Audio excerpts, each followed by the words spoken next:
Welcome back, super friends. What's the hubbub?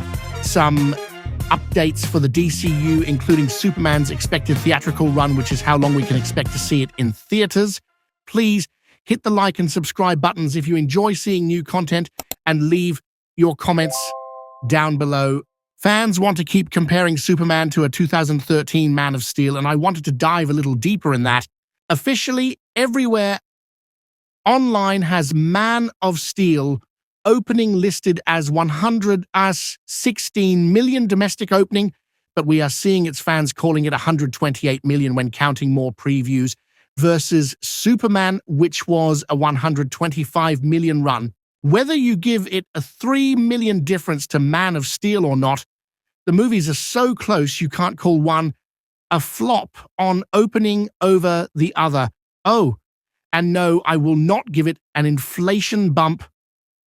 For different eras, that's poppycock. Again, you'd have to adjust inflation for costs as well. Break even plus marketing would be over 800 million in costs, which just shows how ridiculous it is to try and convert it. Plus, it looks like Superman will have a theater run of a month and a half, where Man of Steel had about 3.5 months. Man of Steel should have more tickets sold when it had a lot of June and September to sell them in. Basically, Superman has 45 days to sell tickets, and Man of Steel had around 100 days. My argument has been Superman hasn't flopped in today's market as of yet.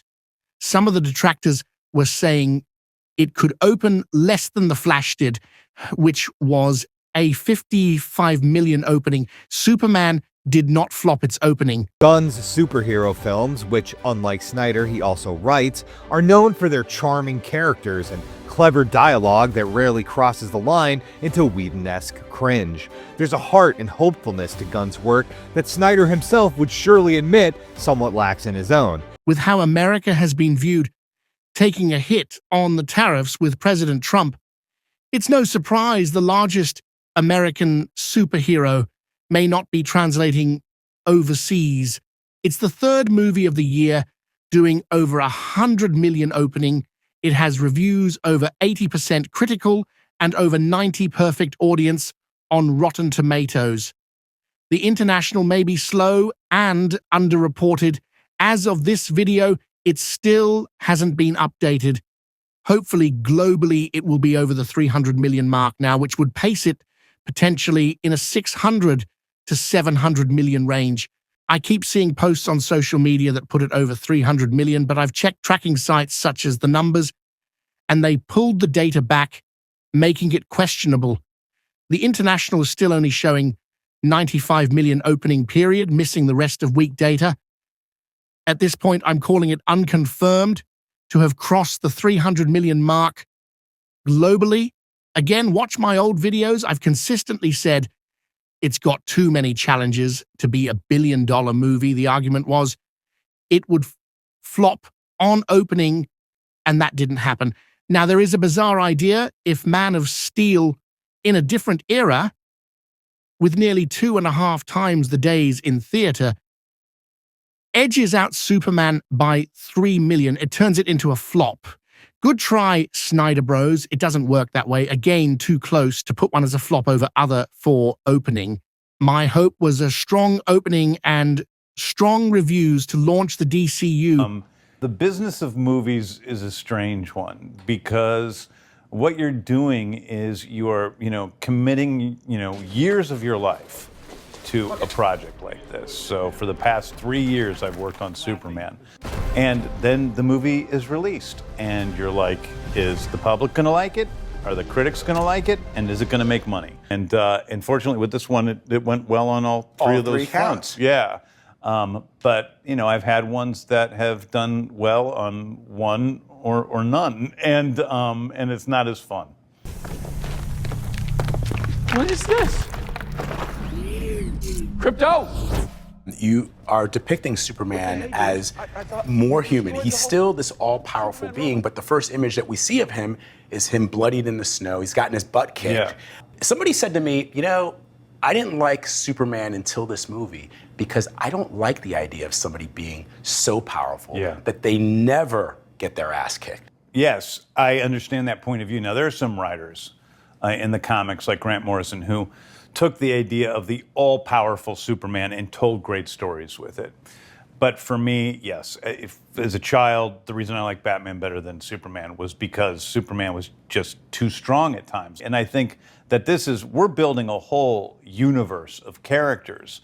And I didn't want to have one guy who was so much stronger than anybody else that, a guy with a bow and arrow didn't matter. And when Lois says you think everyone is beautiful, that sort of gives me her worldview, which is she is a little bit cynical. She is a little bit. Yeah. So this guy just flew into Midtown and started attacking people, demanding for Superman to show up? Yeah, it's all there in my article. And I'd actually have to make it through your writing, Clark. Yeah, I think that you see that with Lois and Clark, that she's more cynical than he is, but she's less idealistic. I think that, Lois is a journalist to her core. And what's her key value? It's truth. What's Superman's key value? It's life. Those are two really important things, but they aren't always, they don't always go together so well. As myself, being a child of immigrants, there's a moment in this film that I really appreciate, which is this understanding, which I've known since I first picked up a Superman comic, that Superman is an immigrant from another planet, or a refugee, if that's how you want to sort of term it. And he's standing up against the interest of billionaires and people who would seek to harm those of us who are not billionaires. How important was it for you to incorporate that into this story, which is part of the Superman mythos? For me, the center of it was about kindness in a world that isn't kind. There's no doubt that this story was created by the children of immigrants, by Jerry Siegel and Joe Shuster in 1938. It's even superheroes. They're all edgy and dark and brooding and, cutting people up and anti-heroes. And, and I like that stuff. I'm not saying I don't. I mean, Deadpool's my favorite franchise, Yeah. So, but it's like, these things are, but there's other ways to approach these things, and we're missing some of the basic human values that we all share, and even there's a moment where Superman shows compassion for Lex despite everything. And how much better would the world be if we showed compassion to the people that we disagree with? And what has the internet sort of created in us, that it's making us fight people all the time. And so how do we communicate with each other and show kindness to each other, no matter what our beliefs are? If Superman can show Lex Luthor kindness, the guy who wants nothing more than to kill him, why can't we do it to a neighbor who has a different set of political beliefs than we do? And that's exactly where it's at. As a result, we are already seeing more buzz about Batman and Wonder Woman projects speeding up, plus potentially a Mr. Terrific project in development soon. This is probably the best set that I've ever been on. And it's because the magic is James. He not only wrote the material, he knows it intimately, and he's directing this film, but he also does create an environment where there's just total freedom.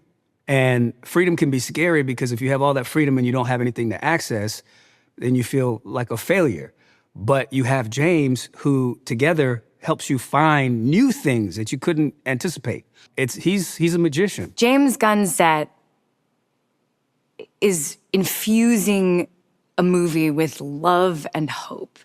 He did a deep dive on all of us, and he brought together this group of people who are just excited to be here. He was very well received in Superman with a scene-stealing fight, displaying his skills.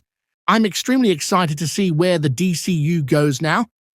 We will have to see Superman avoid the flop threshold, which I have as doing the average of last two Marvel movies, around 398 million. I believe by the end, Superman will at least fly past the studio's goal of 500 million and surpass the break even of 562.5 million. Let's see what happens, but I believe it can. As always, look up, not back. The DCU is moving forward. Wallets were open as it did well enough domestically that we are seeing more projects in the pipeline continuing it. Take care of yourselves and others. Oh, and no Snyderverse, no worries, and no problem. He knows what he's doing. That's the thing. That's what's great about working with James. I said to David, you don't need my blessing, but you have it. Like, go ahead, do your thing. We root for people, right? We're in the business of building people up and helping people and giving more than we take. So we're thrilled for him. He's a Juilliard-trained actor, which sits well with us as the children of a Juilliard-trained actor who made his name as Superman. We're very happy for everyone who's on this Superman journey. I can just say that I'm excited for it, and I've got to read the script, I've got to be on set and see a small part of the movie, and from everything that I've seen, I'm like, oh, this is a movie that I would love to go to the cinema and see, so hopefully other people do too. I think we're making some really cool stuff that's going to be worth waiting for and worth getting hyped about and worth seeing on a big screen.